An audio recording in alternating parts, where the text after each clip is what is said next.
Hello guys, स्वागत है आपका हमारे यूट्यूब चैनल में। देखिए, आज स्टार्ट करते हैं हम एक जीएस की श्रृंखला, जिस श्रृंखला में डेली आपको 25 क्वेश्चनों का सेट देखने को मिलेगा। पूरे के पूरे विस्तार से इन क्वेश्चनों को हम सॉल्व करेंगे। ठीक है, तो स्टार्ट करते हैं पहले क्वेश्चन से। पहला क्वेश्चन है, केंद्र सरकार के विकास व्यय में शामिल नहीं है। इनमें 4 ऑप्शन है, इनमें से कौन सा केंद्र सरकार के व्यय में शामिल नहीं है वो हमें बताना है। ऑप्शन है सामाजिक एवं सामुदायिक सेवाओं पर भी है। तो जो सामाजिक और सामुदायिक व्यय है, इनमें या इनके ऊपर जितनी भी सेवाएं प्रोवाइड भारत की जनता के लिए की जाती हैं, उन सब का जो व्यय होता है वो केंद्र सरकार के द्वारा किया जाता है। इसका मतलब ये तो शामिल है। दूसरा है राज्यों के लिए अनुदान। अगर राज्य सरकार कुछ भी या किसी भी चीज़ के लिए, मान लो सड़क हो, स्कूल हो, हॉस्पिटल हो, इनके लिए अगर उसको पैसे की ज़रूरत है तो केंद्र सरकार के द्वारा कुछ पैसों के थ्रू अनुदान दिया जाता है। इसका मतलब ये भी इसमें शामिल है। तीसरा है कि आर्थिक सेवाओं पर भी है। जितनी भी इकोनॉमिक सर्विस होती हैं उनके खर्चों के लिए भी केंद्र सरकार पैसा मुहैया कराती है। ठीक है, तो इसका जो जवाब होगा वो फिर रक्षा व्यय बच जाता, क्योंकि रक्षा व्यय का जो संबंध है वो सीधे सीधे रक्षा विभाग से है, रक्षा विभाग से है, ना कि केंद्र सरकार से। तो इसका जो आंसर होगा वो ठीक आंसर होगा रक्षा व्यय। रक्षा व्यय इसमें शामिल नहीं है, बाकी ये तीनों के तीनों जो व्यय है वो केंद्र सरकार के विकास व्यय में शामिल है। ठीक है, तो इतनी बात आपको याद रखनी थी इस क्वेश्चन से। नेक्स्ट क्वेश्चन पर चलो। नेक्स्ट क्वेश्चन है, और नीचे करो बस। नेक्स्ट क्वेश्चन है कि हमारे रुधिर में ऑक्सीजन का परिवहन एक प्रोटीन के द्वारा होता है। यानी हमारा जो शरीर है और हमारे शरीर में जो ब्लड परिवहन करता रहता, तो उस ब्लड में ऑक्सीजन भी उपस्थित होता। तो उस ऑक्सीजन का परिवहन किस प्रोटीन के द्वारा किया जाता है? तो पहला ऑप्शन है कोलेजन, मायोग्लोबिन, हीमोग्लोबिन और क्रेटिन। तो इसका जो आंसर है वो है हीमोग्लोबिन। हीमोग्लोबिन में एक तो ग्लोबिन नाम का प्रोटीन होता और एक हीम नाम का प्रोटीन होता। और इसमें अगर पूछा जाए तत्व कौन सा होता, तो इसमें लौह तत्व होता, लोहा तत्व होता है हीमोग्लोबिन में। ठीक है, और अगर पूछा जाए हीमोग्लोबिन कहाँ पर होता, तो ये आरबीसी के अंदर पाया जाता, रेड ब्लड कार्पकल्स।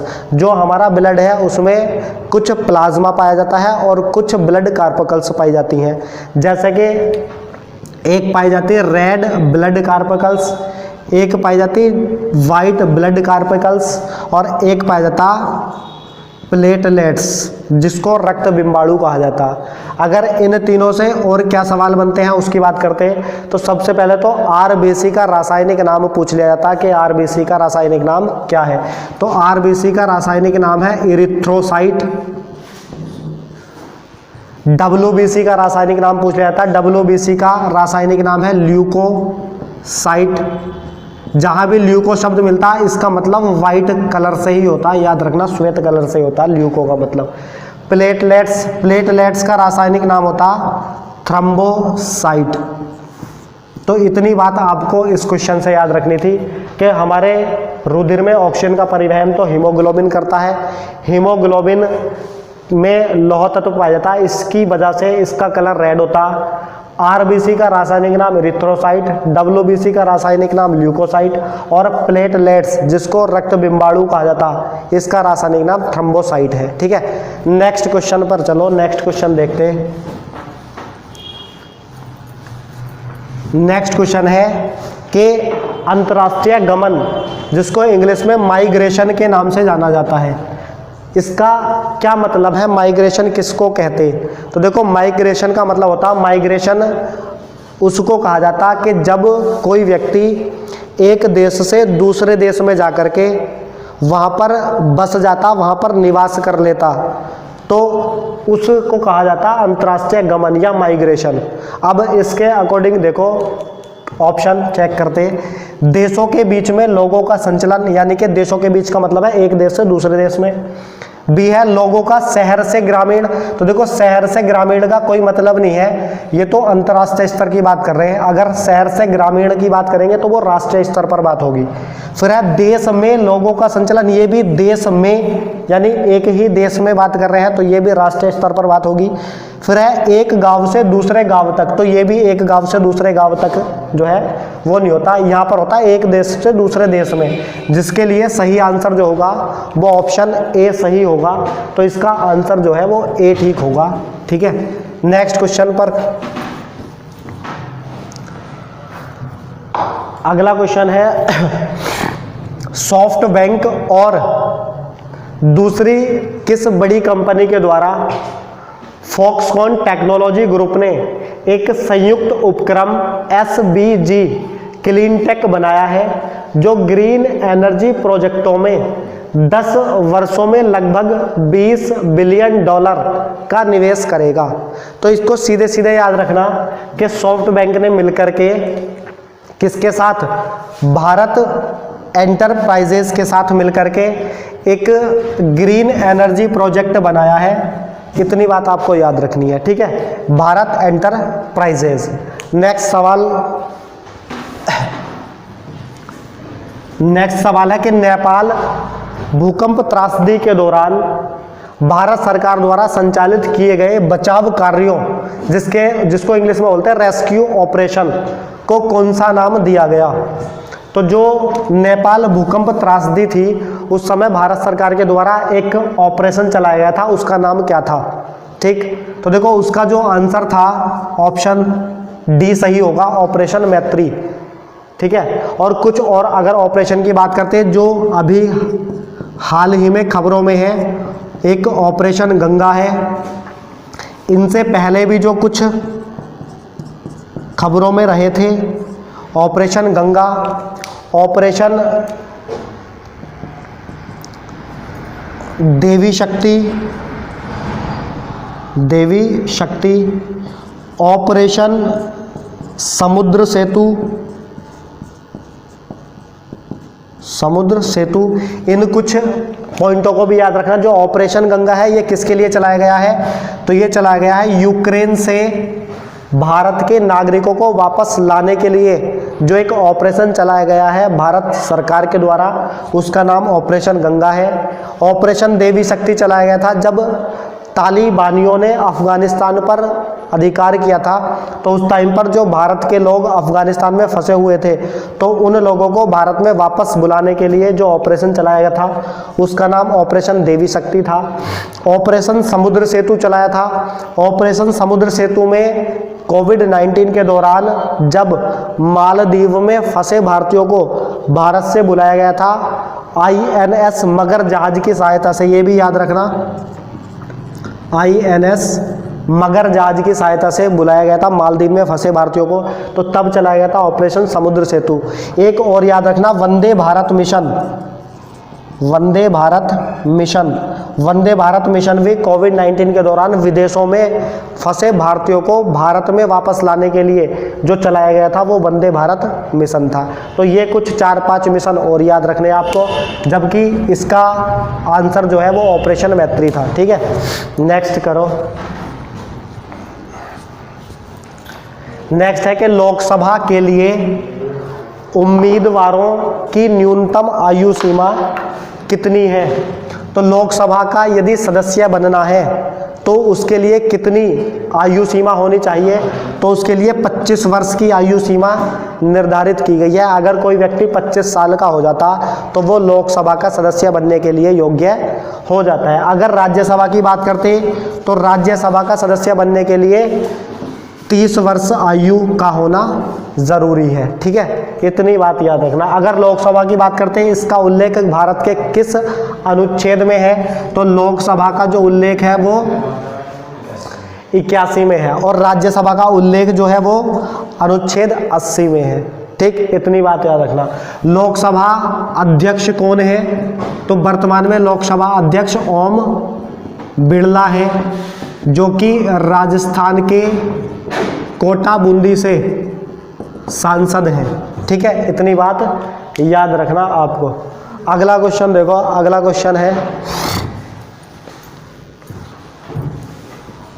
नेक्स्ट क्वेश्चन है कि 16 अगस्त 1946 को प्रत्यक्ष कार्यवाही दिवस मनाया गया। मतलब इन चार में से किस लीग के द्वारा, किस पार्टी के द्वारा 16 अगस्त 1946 को प्रत्यक्ष कार्यवाही दिवस के रूप में मनाया गया था।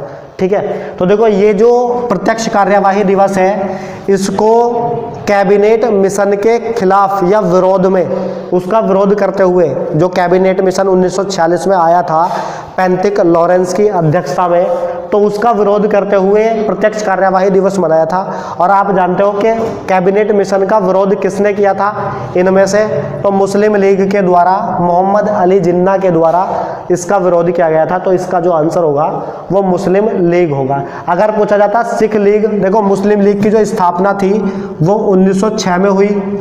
सिख लीग की स्थापना जलियांवाला बाग हत्याकांड के बाद सिख लीग की स्थापना होती, और जो हिंदू लीग है इसकी स्थापना लगभग 1913-12 के आसपास हुई थी, है ना, 1912-13 के आसपास इसकी स्थापना हुई थी। ठीक, चलो नेक्स्ट क्वेश्चन करो।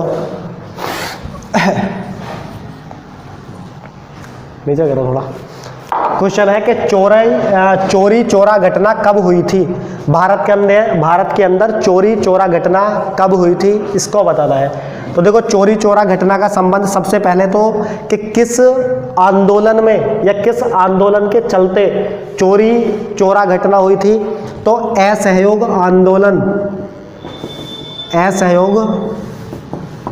आंदोलन था, जो कि महात्मा गांधी जी के द्वारा 1920 में स्टार्ट किया गया था, शुरू किया गया था। और इस आंदोलन का जो प्रकृति थी वो ये थी, गांधी जी के द्वारा पहले ही डिक्लेयर किया गया था, घोषणा की गई थी कि हम बड़े ही शांतिपूर्व ढंग से, शांतिपूर्वक इस आंदोलन को चलाएंगे, और कहीं भी अगर कहीं भी हिंसा होती है तो हम इस आंदोलन को स्थगित कर देंगे। तो यहाँ पर यही चीज़ हो गई। चोरी चोरा जो स्थान है ये उत्तर प्रदेश में है, तो उत्तर प्रदेश में कुछ पुलिसकर्मियों और जो आंदोलनकारी थे इनके बीच में कुछ मुठभेड़ हो जाती, और वहाँ पर ये घटना घट जाती। एक पुलिस चौकी में आग लगा देते जो आंदोलनकारी होते। और ये जो घटना हुई थी, ये घटना थी 5 फरवरी 1922 की। जब 5 फरवरी 1922 को ये घटना होती, उसके बाद गांधी जी को पता चलता, तो गांधी जी 12 फरवरी 1922 को इस आंदोलन को स्थगित करने की घोषणा कर देते। ठीक है, तो इसका जो आंसर था वो 5 फरवरी 1922, याद रखना। नेक्स्ट क्वेश्चन है कि निम्न में से सबसे अधिक ऋण विद्युत तत्व कौन सा है। तो सबसे अधिक जो ऋण विद्युत तत्व है वो याद रखना फ्लोरीन होता। जो फ्लोरीन है वो सबसे अधिक ऋण विद्युत तत्व है। ठीक है, तो आंसर हो जाएगा इसका फ्लोरीन। ठीक, याद रखना। नेक्स्ट करो। 17वें ग्रुप का तत्व था ये फ्लोरीन जो था। फिर किस देश ने कोपा अमेरिका 2021 करना कि 2021 कोपा अमेरिका 2021। सबसे पहले तो ये याद रखना, ये जो कोपा अमेरिका है ये टूर्नामेंट किस खेल से संबंधित है। तो ये संबंधित है फुटबॉल से।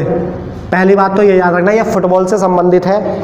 दूसरी बात याद रखना कि 2021 जो जीता है ये किसने जीता है, तो ये अर्जेंटीना ने जीता है। किसको हरा करके, तो ब्राज़ील को हराकर अर्जेंटीना ने जो है वो कोपा अमेरिका को जीता है, ध्यान रखना। चलो नेक्स्ट क्वेश्चन है। नेक्स्ट क्वेश्चन है कि प्रायद्वीपीय भारत का दक्षिणी छोर, प्रायद्वीपीय भारत का जो हमारा प्रायद्वीपीय भारत है ये दक्षिण भारत है, उसका दक्षिणी छोर मतलब दक्षिणी बिंदु कन्याकुमारी कहाँ पर स्थित है। तो देखो कन्याकुमारी की यदि बात करते हैं तो ये ग्लोब है, ये कर्क रेखा है, ये मकर रेखा है, ये कर्क भूमध्य है और मकर, और ये हमारा भारत है। और यहाँ पर जो स्थित है ये पॉइंट है कन्याकुमारी। अब देख करके बताओ, पहला ऑप्शन है मकर रेखा के दक्षिण में, मकर रेखा ये है, इसका दक्षिण और नीचे की साइड होगा, तो मकर रेखा के दक्षिण में तो बिल्कुल नहीं है। फिर है भूमध्य रेखा के उत्तर में, भूमध्य रेखा ये है, इसका उत्तर ऊपर की साइड है, तो इसका मतलब ये हो सकता है। फिर है कर्क रेखा के उत्तर में, कर्क रेखा ये है और इसके उत्तर, इसका उत्तर और भी ऊपर है, तो यहाँ पर भी नहीं है, तो ये भी नहीं होगा।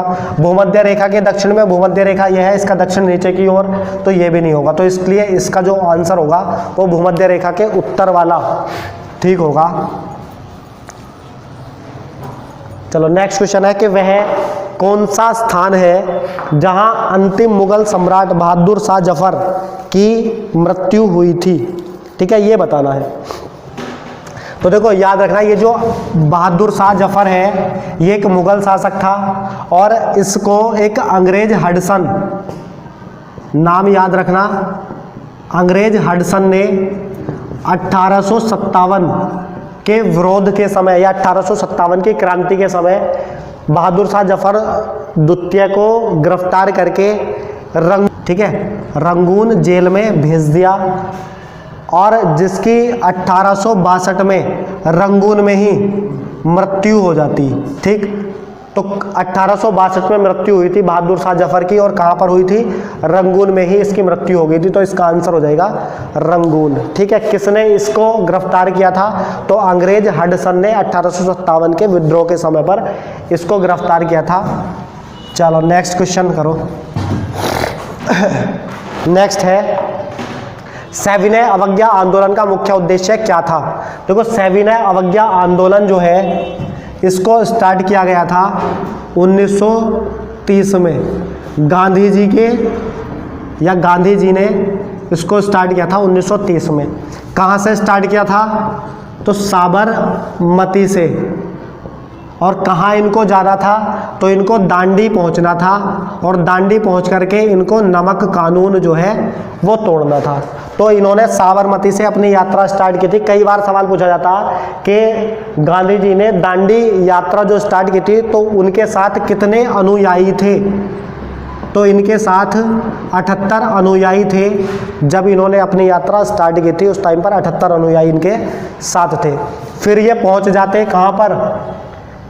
दांडी। तो दांडी पहुंच जाते। दांडी पहुंचने पर लगभग 6 अप्रैल का समय था। 6 अप्रैल 1930 को ये दांडी पहुंच जाते और 6 अप्रैल 1930 को पहुंच करके ये नमक कानून को तोड़ देते हैं। ठीक है, तो सीधा सीधा इसका जवाब क्या हो जाएगा कि ये किसके, इसका उद्देश्य क्या था? तो नमक कर के विरुद्ध ये आंदोलन स्टार्ट किया गया था। ठीक है, चलो अगला क्वेश्चन करो।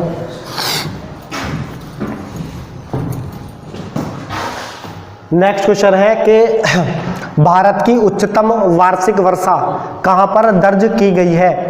तो जो, और ये प्रतिवर्ष उसी स्थान पर अधिकतम वार्षिक वर्षा जो है वो दर्ज की जाती है और वो स्थान सबको पता है, ये भारत में भी और विश्व में भी।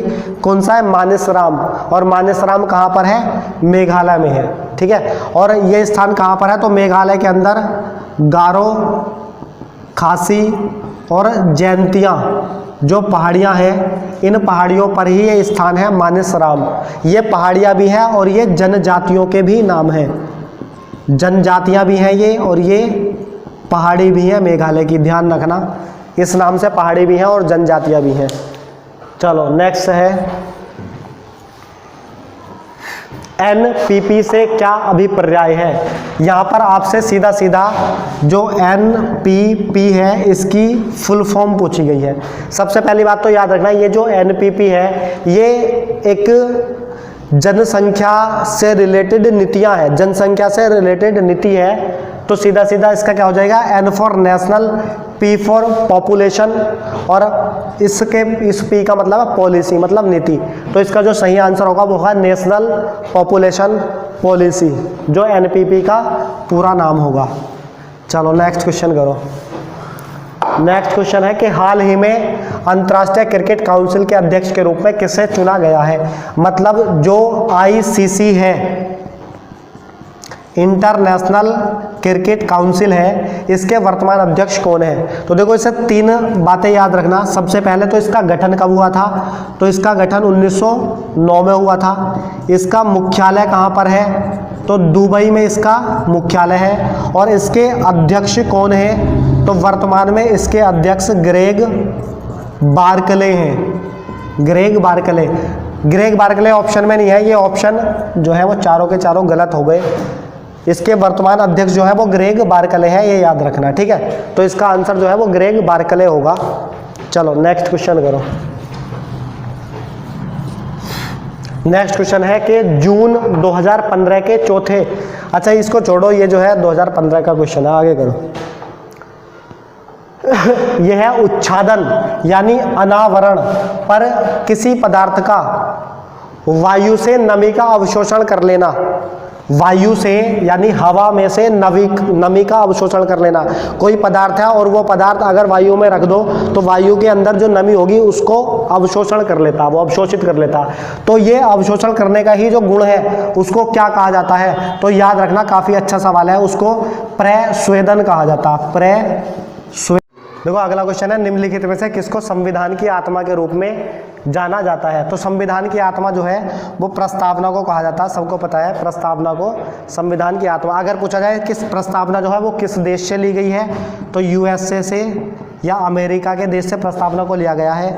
अगर पूछा जाए कि प्रस्तावना की भाषा कहाँ से ली गई है, तो प्रस्तावना की भाषा ली गई है ऑस्ट्रेलिया से, ठीक। अगर पूछा जाए राज्य के नीति निर्देशक तत्व यानी डीपीएसपी, ये कहाँ से लिए गए हैं, तो ये लिए गए हैं डीपीएसपी आयरलैंड से, ठीक है। अगर पूछा जाए मूल अधिकार कहाँ से लिए गए हैं, तो मूल अधिकार भी यूएसए से लिए गए हैं, अमेरिका से लिए गए हैं, ठीक है। और प्रस्तावना को संविधान की आत्मा कहा जाता है, ठीक है। अगला क्वेश्चन है कि शतपथ ब्राह्मण और तैत्तिरीय ब्राह्मण का संबंध किससे है? तो देखो शतपथ ब्राह्मण और तैत्तिरीय ब्राह्मण ये किस वेद के ब्राह्मण मूल पाठ है, इसके बारे में बताना है, ठीक है। तो देखो ध्यान रखना, शतपथ और तैत्तिरीय ये जो है वो यजुर्वेद के ब्राह्मण मूल पाठ है, या कह सकते हैं कि ये यजुर्वेद के ब्राह्मण है, शतपथ और तैत्तिरीय। 1-2 सवाल यहाँ से और पूछा जाता। एक पूछता गोपथ के बारे में कि गोपथ ब्राह्मण जो है वो किस वेद से रिलेटेड है, किस वेद का मूल पाठ है। एक पूछा जाता ऐतरे। ऐतरे तो याद रखना, जो गोपथ ब्राह्मण है ये अथर्ववेद का ब्राह्मण है और ऐतरे ऋग्वेद का, ये अथर्ववेद का और ये ऋग्वेद का, ठीक है। इन दो को और याद रखना। चलो नेक्स्ट क्वेश्चन, यह है ढालू सड़क पर पत्थर लुढ़काना ऊर्ध्व ऊपर की ओर उठाने से अधिक आसान होता है, क्यों? पहला ऑप्शन है कि पत्थर को लुढ़काने में किया गया कार्य इसे उठाने की अपेक्षा कम होता है, तो यही आंसर इसका ठीक है, सही बात है यही कि पत्थर को लुढ़काने में किया गया कार्य जो है वो इसे उठाने की अपेक्षा कम होता है। चलो नेक्स्ट क्वेश्चन करो। नेक्स्ट है, निम्न में से कौन सी समिति ने मूल कर्तव्यों को संविधान में सम्मिलित करने का सुझाव दिया? तो देखो जो मूल कर्तव्य हैं, जो हमारा मूल संविधान था, तो मूल संविधान में मूल कर्तव्यों को जोड़ा नहीं गया था। ये मूल कर्तव्य संविधान में बाद में जोड़े गए और इनको जोड़ने के लिए एक कमेटी बनाई गई जिसका नाम था सरदार स्वर्ण सिंह समिति, और इस समिति की सिफारिश पर 42वें संविधान संशोधन के द्वारा, जो कि 1976 में हुआ था, तो 42वें संविधान संशोधन 1976 के द्वारा सरदार स्वर्ण सिंह कमेटी की सिफारिश पर भाग 4A में और अनुच्छेद 51A में इनको शामिल किया गया, ठीक है। तो याद रखना, मूल कर्तव्य जो है वो 42वें संविधान संशोधन 1976 में जोड़े गए, सरदार स्वर्ण सिंह की कमेटी, भाग 4A और अनुच्छेद 51A, ठीक है। इतनी बात याद रखना इस सवाल से, ठीक है। तो ये सवाल, लास्ट सवाल यही था, ठीक है। कल भी मिलेंगे, कल भी 25 क्वेश्चनों की सीरीज होगी, ठीक, तो बने रहना। अगर वीडियो अच्छी लगे तो वीडियो को लाइक करो, कमेंट करो और चैनल को सब्सक्राइब करो। ठीक है, ओके, धन्यवाद।